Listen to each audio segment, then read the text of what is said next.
The space station floated quietly in the darkness of space. It was a massive structure built by many different alien species working together. The station served as a training ground for young officers from across the galaxy. Ships came and went every day, bringing cadets and diplomats from hundreds of different worlds. Inside the station, something was going wrong. Commander Velthar stood in the security room, his tall body covered in hard shell-like plates. He belonged to a species called the Kryn, and right now he was very worried. On the screens in front of him, 3 small creatures were running through areas where they should not be. These creatures were Kryn cubs. They were the children of Ambassador Krathnor, one of the most important diplomats in the galaxy. The cubs had escaped from their rooms almost 2 hours ago, and nobody could catch them. How did this happen? Velthar asked. His voice came out as clicking sounds, but a small device on his chest translated his words into the common language that everyone on the station understood. Lieutenant Zara stood next to him. She was from a species called the Pelthians. Her body had long arms like tentacles, and she moved them nervously as she spoke. The cubs are very smart, Commander. They figured out how to open the doors. Smart or not, this is a disaster, Velthar said. If anything bad happens to those cubs, the ambassador will be furious. The Kryn Empire might leave the Alliance because of this. On the screens, the 3 cubs moved quickly through the engineering section of the station. Each cub was about as tall as a medium-sized dog from Earth. They had strong back legs, sharp claws on their feet and hands, and mouths full of teeth made for eating meat. Even though they were young, they were dangerous. The Kryn were hunters on their home planet, and even their babies knew how to fight. Security teams had been trying to catch the cubs for almost an hour. Every time the teams got close, the cubs would show their teeth and make angry sounds. Then they would run away in different directions. They were too fast to catch and too dangerous to grab. If a cub bit someone, even by accident, it could hurt them badly. Maybe we should call the ambassador, Zara suggested. The ambassador is on a ship far away, meeting with other leaders. We cannot disturb him, Velthar said coldly. Your species promised that this station could handle everything, including taking care of children. Was that promise a lie? Before Zara could answer, alarms started making loud noises. On one screen, a cub had climbed into a small tunnel. The tunnel led to the reactor coolant system, a very dangerous place. Use the stun nets, Velthar ordered. Do it now. The security team started moving. They carried large nets that would release electricity to knock the cubs unconscious without hurting them. But Velthar worried it might not work. The cubs were already scared and angry. If they felt attacked, they might hurt themselves or damage the station trying to escape. Down in the corridors, more alarms were going off. Station personnel were being told to stay in their rooms. The cubs were classified as dangerous animals. Standard procedure said that nobody should approach them except trained security teams. But the security teams were having no luck. Every time they got close to one cub, the other 2 would appear somewhere else. It was like the cubs were playing a game, except this game could end with someone getting seriously hurt or the station being damaged. In the command center, officers from different species watched the screens with concern. Some of them whispered to each other. A few suggested calling for help from nearby military ships. Others thought they should try to trap the cubs in one section of the station and seal it off until the ambassador returned. Velthar listened to all the suggestions, but none of them seemed good. Trapping the cubs might make them panic and hurt themselves. Calling in military ships would make the situation look even worse. The whole galaxy would hear about how the Alliance could not handle 3 small children. On one screen, the largest cub stopped running. It stood in a corridor looking around. Its golden eyes were bright and intelligent. It made a soft sound, and the other 2 cubs appeared from different directions. They gathered together, touching noses and making quiet chirping noises. They are communicating, Zara observed. They are coordinating their movements. Of course they are, Velthar said. Kryn young are not stupid animals. They are children with the minds of children but the bodies of predators. That is what makes this so dangerous. The 3 cubs started moving again, this time staying together. They walked down a main corridor looking into rooms as they passed. Security teams followed at a distance, waiting for a chance to use their nets. Then something unexpected happened. The cubs stopped at an intersection of corridors. They sat down on the floor, their tails curled around their bodies. They looked tired and confused. One of the smaller cubs made a sad sound. They are lost, Zara said quietly. They do not know how to get back to their rooms. Velthar felt a slight softening in his attitude, but he could not let it show. Lost or not, they are still dangerous. Security teams prepared to deploy nets on my command. The teams moved closer. The cubs saw them coming. Immediately they stood up. Their bodies went tense. The largest cub moved to the front, placing itself between the security teams and the smaller cubs. It opened its mouth, showing rows of sharp teeth. A low growl came from its throat. "They are protecting each other," one security officer said over the radio. "Sir, if we try to net them, they will fight." Velthar knew this was true. The cubs were scared, and scared predators were the most dangerous kind. But he could not let them keep running around the station. He had to make a decision. "All teams move in slowly. Try to surround them. On my mark, deploy all nets at once." The security teams began to move. The cubs backed away, still growling. The largest cub crouched down, getting ready to jump or run. Then from another corridor, someone new appeared. A human cadet had just turned the corner. He was jogging toward his duty station when he almost ran straight into the cubs. He stopped suddenly, surprised to see 3 alien predators in front of him. Everything seemed to freeze for a moment. The cubs stared at the human. The human stared at the cubs. The security team stopped moving, unsure what to do. What happened next would change everything. Part 2. Jake Morrison had been having a pretty normal day until the alarm started going off. He was a cadet from Earth, one of the first humans to join the Galactic Alliance training program. He had only been on the station for 3 weeks, and he was still learning how everything worked. When the alarm sounded, Jake was in the cafeteria eating lunch.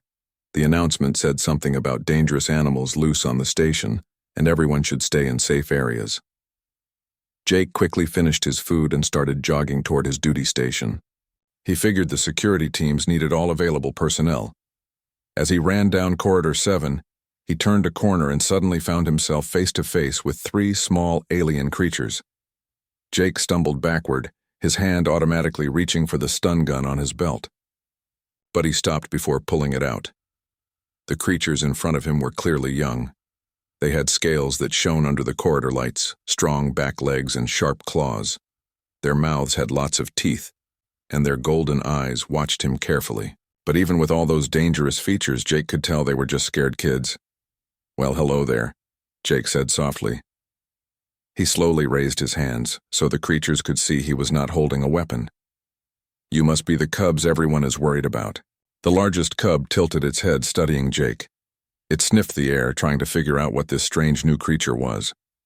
Behind it, 2 more cubs came out of a small opening in the wall. They stood together, watching Jake closely. Jake's communication device made a crackling sound. A voice said, "All personnel, stay away from the Kryn juveniles. They are dangerous. Security teams are handling the situation." When the cubs heard the voice from the device, they became tense. The largest one made a low, growling sound in its throat. Jake could see they were getting ready to run or fight. He slowly knelt down, making himself smaller and less threatening. Back home in Colorado, Jake had grown up around animals. His grandfather was a veterinarian who specialized in wildlife. Jake had spent many summers helping his grandfather take care of injured wolves, bears, and mountain lions. He knew that scared animals needed calm, gentle treatment. "It is okay," Jake said, keeping his voice soft and friendly. "Nobody is going to hurt you." The cubs watched him carefully. The leader took one small step toward Jake, then stopped. It was trying to decide if this human was dangerous or not. Jake stayed very still. He did not make any sudden moves. He just knelt there with a small smile on his face. His grandfather had taught him that most animals could sense how a person was feeling. If you were scared or angry, they would know. But if you stayed calm and relaxed, they would feel safer. Jake focused on staying calm, even though his heart was beating fast. These cubs had sharp teeth and claws, and they could hurt him if they wanted to.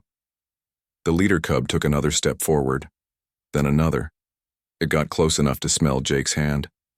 Jake could feel the cub's hot breath on his skin. He could see every sharp tooth in its mouth. One quick bite could take off his fingers. Then something amazing happened. The cub made a soft chirping sound, almost like a cat purring. It pushed its head against Jake's hand, the way a friendly dog might do. "There we go," Jake said quietly. He gently scratched the cub behind its jaw where the scales met. "You are not so scary, are you? Just lost and probably hungry." The other two cubs came closer. They were not as nervous now. They gathered around Jake's legs, looking up at him with their bright golden eyes. Jake slowly stood up and all three cubs stayed close to him. They seemed to have decided he was safe. His communication device made noise again. "Cadet Morrison, tell us where you are. We are tracking 3 life signs near your location." Jake pressed the button on his device. "This is Morrison. I am in Corridor 7 Delta. The cubs are with me and they are calm now." There was a long silence. Then the voice came back, sounding confused. "Say that again, Cadet. Did you say the cubs are calm?" "Yes, sir. I think they are just scared and hungry. If someone can tell me where their rooms are, I can walk them back there." Another pause. Jake could imagine the security teams and officers staring at their screens in disbelief. He looked down at the 3 cubs. They were sitting around his feet, making soft, chirping sounds. One of them yawned, showing all its teeth. "Cadet Morrison, stay exactly where you are. Do not move. We are sending teams to your location." "Understood, sir." Jake waited in the corridor with the 3 cubs. They seemed content to sit with him. The largest one kept bumping its head against his leg, asking for more scratches. Jake obliged, running his fingers over the smooth scales. The cubs were actually kind of cute once you got past the teeth and claws. A few minutes later, he heard footsteps. A security team appeared at the end of the corridor, moving slowly and carefully. They had their nets ready but were not pointing them at the cubs yet. Behind the security team, Jake could see Commander Velthar. The tall Kryn officer looked shocked. His shell plates were making clicking sounds as he walked. "Cadet Morrison," the commander said, "explain what you have done." "I just talked to them, sir. And I stayed calm. They are not aggressive when they are not scared." One of the security officers, a Pelthian named Zara, moved closer. "How did you know to approach them this way?" "My grandfather worked with wild animals back on Earth. He taught me that predators are not evil or mean. They are just animals doing what their instincts tell them. If you treat them with respect and do not threaten them, they usually will not attack." The cubs were still sitting peacefully around Jake. One of them was actually leaning against his boot, looking sleepy. "On Earth, we have large predators, wolves, bears, big cats. We learned a long time ago how to live with them. My grandfather taught me that the key is understanding how they think. You do not show fear, but you also do not challenge them. You just stay calm and let them know you are not a threat." Commander Velthar came closer, though he kept a safe distance. "You are saying that humans have experience with creatures like this?" "Yes, sir. We even turned wolves into dogs over thousands of years. We know about pack behavior and how young predators learn. These cubs are smart. They understand when someone is trying to help them versus trying to hurt them." One of the smaller cubs stood up and stretched. It made a small yawning sound, then curled back down against Jake's other boot. Within seconds, it seemed to be falling asleep. "Remarkable," Zara said softly. "It trusts you completely." "They just needed someone who was not afraid of them," Jake explained. "Fear makes you act in ways that seem threatening to predators. You move too fast, you make loud noises, you try to trap them. All of that triggers their defensive instincts." Commander Velthar was quiet for a long moment. His plate stopped. Clicking, which Jake had learned meant he was thinking carefully. Finally, the commander spoke. "The ambassador will return in 6 days. Until then, someone must care for these cubs. Our security teams have proven unable to handle them." He looked directly at Jake. "Cadet Morrison, how would you like a temporary assignment?" Part 3, the rooms where the cubs lived were much nicer than Jake's own quarters. There were soft sleeping areas, temperature controls, and screens that monitored everything about the environment. A medical officer gave Jake a quick lesson on what the cubs needed to eat and how often they needed to sleep. But most of the information seemed too complicated. Jake figured he would just pay attention to what the cubs told him through their behavior. The 3 cubs had followed Jake to their rooms without any problems. They seemed to trust him now. Jake had given them nicknames in his head because he could not pronounce their real Kryn names. He called the largest one Snap because it made a snapping sound with its teeth. The middle one was Crackle because of the crackling noise it made when it was happy. The smallest one was Pop because it had a habit of popping up unexpectedly from hiding places. Within the first few hours, Jake learned a lot about the cubs. They were playful and curious, just like young animals on Earth. They liked to chase things and wrestle with each other. But they also responded well to rules. When Jake told them no in a firm voice, they would stop what they were doing and look at him. They wanted to understand what he expected from them. By the end of the first day, Jake had taught them a simple command. He would hold up his hand and say, "Sit," and the cubs would sit down. When they did it right, he would give them a treat from their food supply. The cubs learned quickly. They were smart enough to understand that obeying Jake meant good things would happen. Word spread fast through the station. By the second day, Jake noticed that people were gathering outside the cubs' quarters. There was a large window where visitors could watch without disturbing them. Officers from many different species stood at the window, watching Jake work with the cubs. Commander Velthar asked Jake to give a demonstration. A room next to the cubs' quarters was set up with chairs for observers. Jake brought the cubs into a larger play area where everyone could watch through a glass wall. "The most important thing is consistency," Jake explained to the crowd. "The cubs are very smart, but like all young predators, they need clear rules. They need to know what is expected of them." He demonstrated by having Snap sit and stay while he walked to the other side of the room. Snap wanted to follow, but it stayed in place because Jake had told it to. When Jake called Snap's name and waved his hand, the cub immediately ran to him. Jake gave it a treat and scratched behind its jaw. "You do not use force?" asked an officer from a species Jake did not recognize. "No force at all. I show them what I want, and when they do it, I reward them. If they do something wrong, I just redirect their attention to something better. No punishment. No yelling. Just patience and rewards." He showed them another trick. Jake tossed a piece of food across the room. All three cubs tensed up, ready to chase after it. But they stayed sitting because Jake had not given them permission to move. Their eyes followed the food and their bodies quivered with excitement, but they waited. "Okay, go get it," Jake said. Immediately, all three cubs raced across the room. They played and wrestled over the food, making happy chirping sounds. Lieutenant Zara asked, "How did you teach them so fast?" "Our security teams tried for hours and failed. I did not really teach them anything. I just showed them what I wanted and trusted their intelligence to figure it out." Kryn are hunters, which means they are problem solvers. They want to understand how things work. Once they understand the rules, they follow them. Over the next few days, Jake's methods kept working. The cubs that had caused so much trouble now walked calmly beside him through the station corridors. When it was time to eat, they sat and waited until Jake gave them permission. They even let the medical staff examine them, checking their health and making sure they were growing properly. The only requirement was that Jake had to be in the room. The cubs trusted him and his presence made them feel safe. But something else was happening too. The officers who had been afraid of the cubs started asking if they could visit. They would come to the observation window and watch Jake play with the young Kryn. Some of them had never seen predators act this way.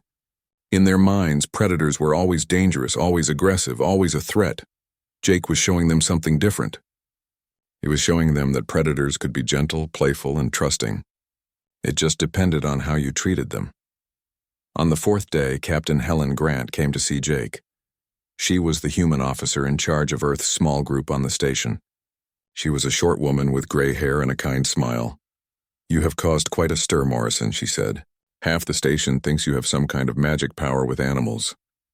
"I just treat them like the smart, scared kids they are," Jake replied. "Nothing magic about it. That is where you are wrong," Helen said. "Most species in the Alliance evolved from prey animals.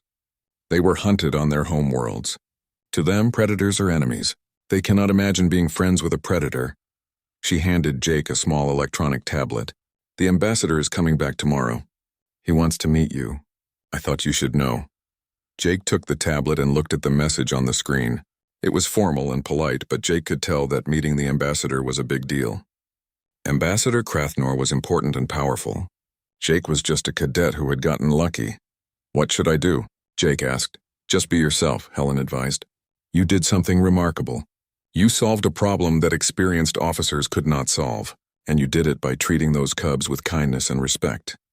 That night, Jake stayed late in the cubs' quarters. The three young Kryn were sleeping in a pile in their designated sleeping area. They looked peaceful and content. Jake sat nearby, thinking about what Helen had said. Back on Earth, humans had learned to live with predators. They had turned wolves into dogs and cats into pets. They hunted alongside falcons and kept snakes as companions. Humans were not afraid of predators because humans were also predators. Earth was a world where both hunters and prey had developed intelligence. But most species in the Alliance came from worlds where the prey animals had won the evolutionary race.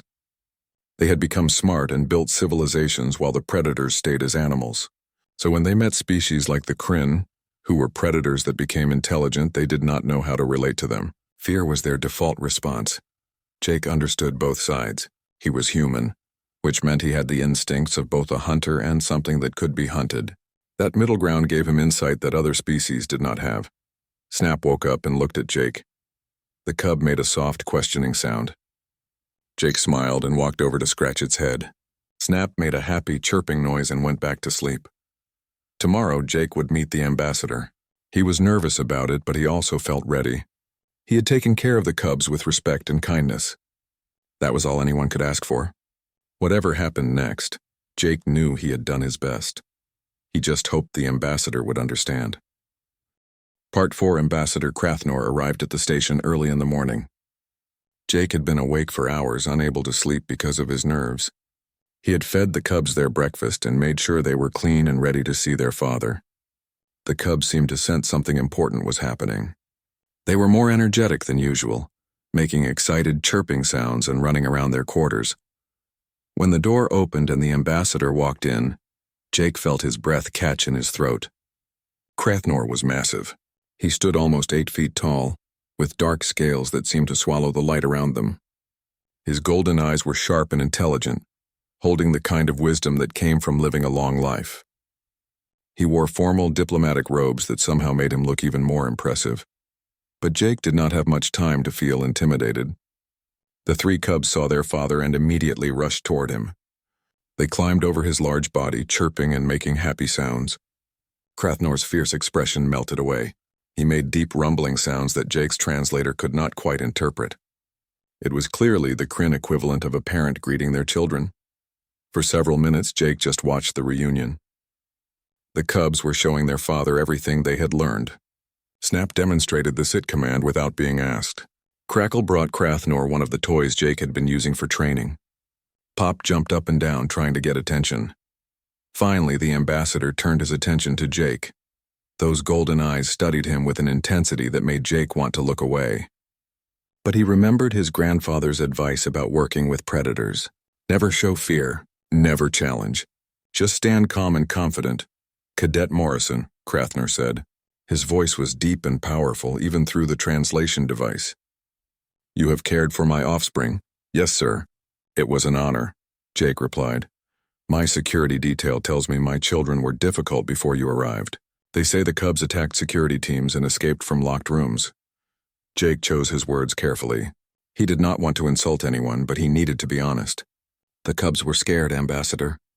The security protocols on this station were designed for species that evolved from prey animals. When the security teams used aggressive containment methods, it triggered your cubs' defensive instincts. They were not being bad. They were just protecting themselves. Crathnor moved closer to Jake. Every instinct in Jake's body told him to step back, to put distance between himself and this dangerous predator. But Jake held his ground. He maintained eye contact, showing respect but not fear. You are not afraid of me, Crathnor observed.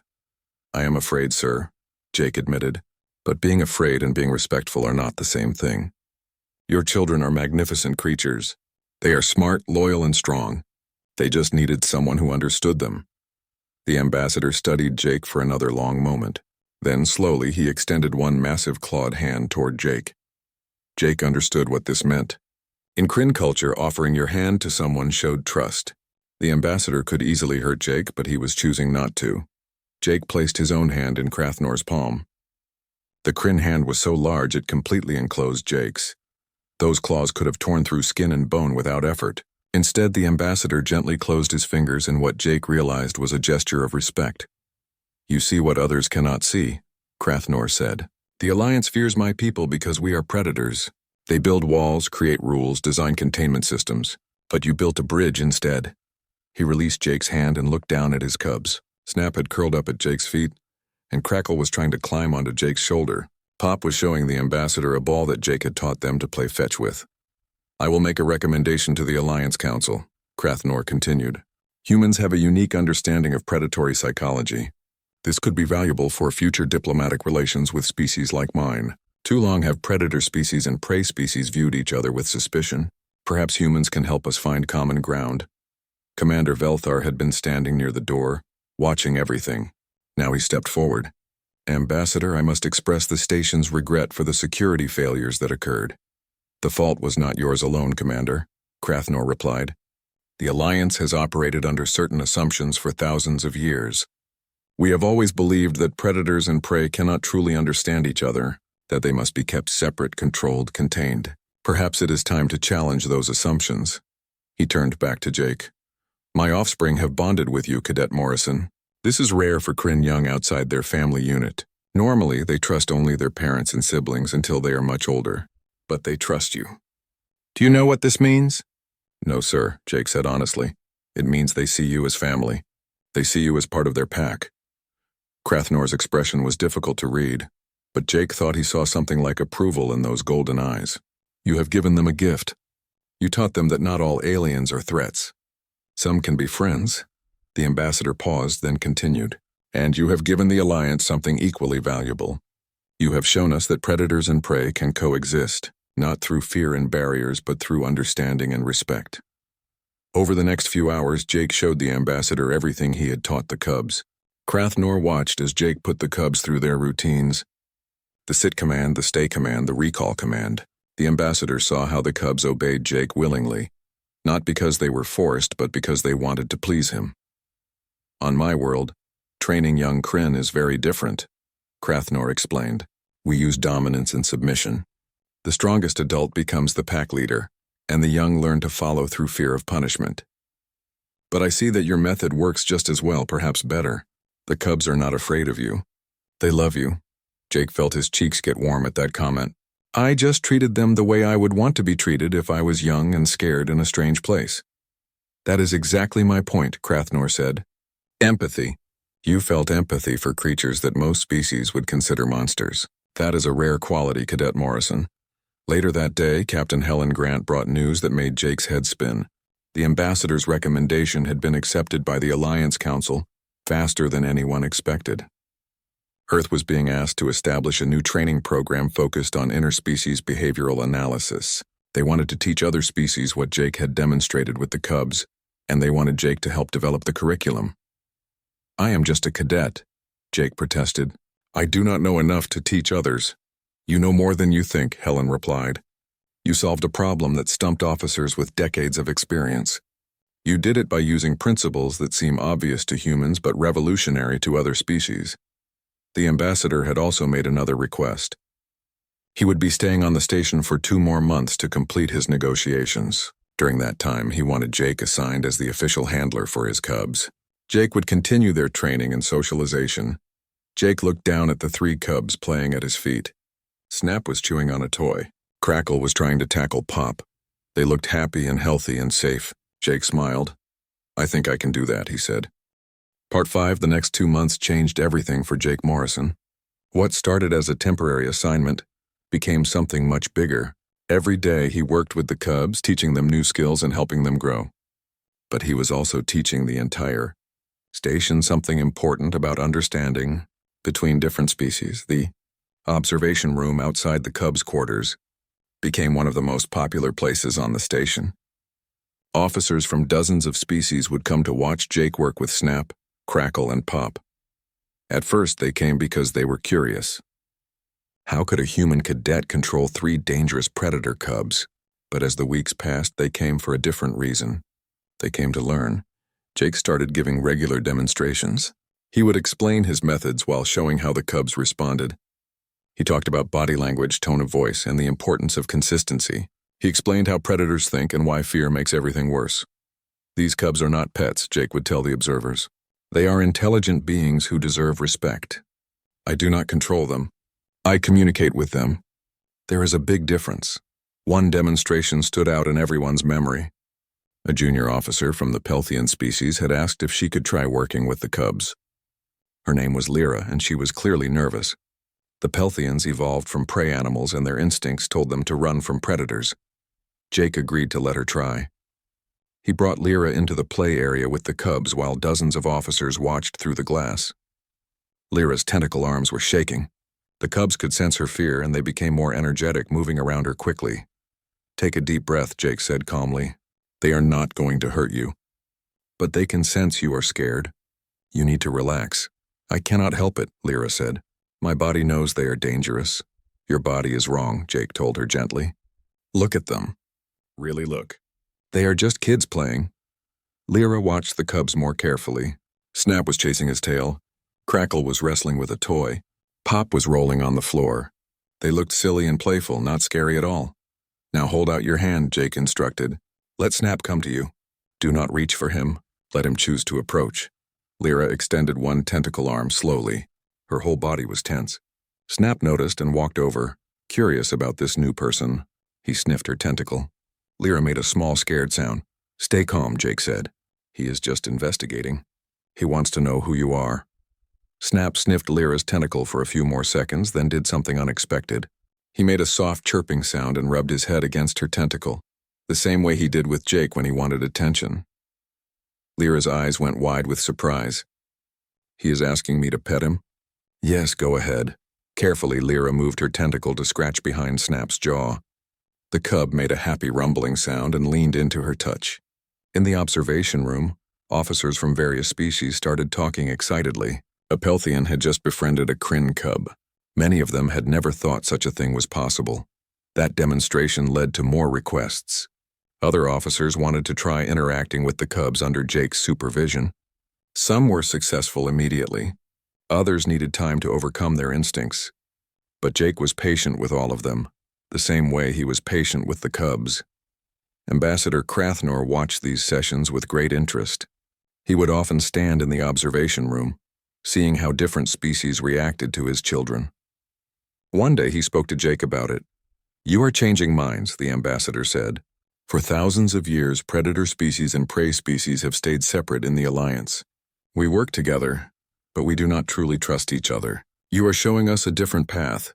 "I am just being myself," Jake replied. "Humans do not see the galaxy the way other species do. We were both hunters and hunted on our world. We understand both perspectives." "That is exactly why your species is so important," Crathnor said. "You are a bridge between two types of thinking that have been divided for too long." As the weeks passed, Jake noticed changes in how species interacted on the station. Prey species seemed less nervous around predator species. Predator species seemed less aggressive in their communications. It was subtle, but it was real. The cubs had become symbols of something larger, a proof that understanding was possible. Jake also spent time developing the training program that the Alliance had requested. He worked with educational specialists to create lessons about animal behavior, predator psychology, and cross-species communication. The program would be offered to diplomatic staff across the Alliance. Captain Helen Grant told Jake that several governments had already requested human advisors for their diplomatic missions. Earth was becoming known as the species that understood predators. It was a strange reputation for a world that had only joined the Alliance a few years ago, but it was a useful one. The cubs continued to grow and learn. By the end of the 2 months, they were twice the size they had been when Jake first met them. But they were still gentle with him, still responded to his commands, still saw him as part of their family. On the last day before Ambassador Crathnor was scheduled to leave the station, Jake brought the cubs to a large assembly room. The ambassador had requested a final demonstration in front of the station's senior staff. Nearly 100 officers from various species gathered to watch. Jake put the cubs through every exercise they had learned. Commands, tricks, social interactions with different species. The cubs performed perfectly. They showed intelligence, discipline, and trust. At the end, Jake had all 3 cubs sit in a row. They looked out at the audience, their golden eyes bright and curious. "These cubs were called dangerous," Jake said to the crowd. "They were feared. People wanted to lock them up or send them away. But they were never dangerous. They were just scared children in a strange place. All they needed was someone who understood them and treated them with kindness." He paused, looking around the room. "Every species here has its own nature. Some of you evolved as prey, some as predators, Some like humans as both. But none of those natures make you good or bad. They are just different ways of seeing the world. The question is not whether we are predators or prey. The question is whether we choose to understand each other despite our differences. The room was quiet. Then Ambassador Crathnor began to make a deep rumbling sound. It took Jake a moment to realize it was applause in Kryn style. Soon officers from other species joined in, clapping or making their own species-specific sounds of approval. After the demonstration, Jake had to say goodbye to the cubs. It was harder than he expected. He had spent 2 months with them every day. They were not just an assignment anymore. They were his friends. Snap, Crackle, and Pop seemed to understand that something was changing. They stayed close to Jake, making sad chirping sounds. Jake knelt down and hugged each one, scratching their favorite spots one last time. "You're going home soon," Jake told them. "You will see your own world and meet others of your kind. You are going to have amazing lives." The cubs chirped softly. Snap nuzzled Jake's hand. Crackle climbed into his lap. Pop just sat close, his tail wrapped around Jake's leg. Ambassador Crathnor placed a large hand on Jake's shoulder. "They will not forget you, and neither will I. What you have done here will have effects that last for generations. You have shown the Alliance that fear is not the only option. Understanding is possible." "I hope so, sir," Jake said. "I know so," Crathnor replied, "because I'm going to make sure of it." The ambassador kept his word. Over the following years, the training program Jake helped develop became standard for all diplomatic staff in the Alliance. Hundreds of officers learned the principles of interspecies understanding. Relations between predator and prey species improved across the galaxy. Jake continued his career in the Alliance, eventually becoming a specialist in interspecies relations. But he never forgot those first 3 cubs that taught him how much difference one person could make. Years later, when Jake was visiting the Kryn homeworld for a diplomatic mission, 3 adult Kryn approached him. They were massive now, powerful and impressive, but when they saw Jake, they made soft, chirping sounds. They remembered him. Snap, Crackle, and Pop had grown up. They had their own lives now, their own families, but they still recognized the human who had shown them kindness when they were scared and lost. They still remembered the smile that had calmed them when nothing else could. Jake smiled at them now, the same gentle smile he had given them years ago in that corridor. And they chirped back, the sound of happiness and friendship that crossed all boundaries between species. In the end, it was not technology or weapons or political power that brought the galaxy together. It was something much simpler. It was understanding. It was kindness. It was one human cadet who saw 3 scared children instead of 3 dangerous predators, and that made all the difference.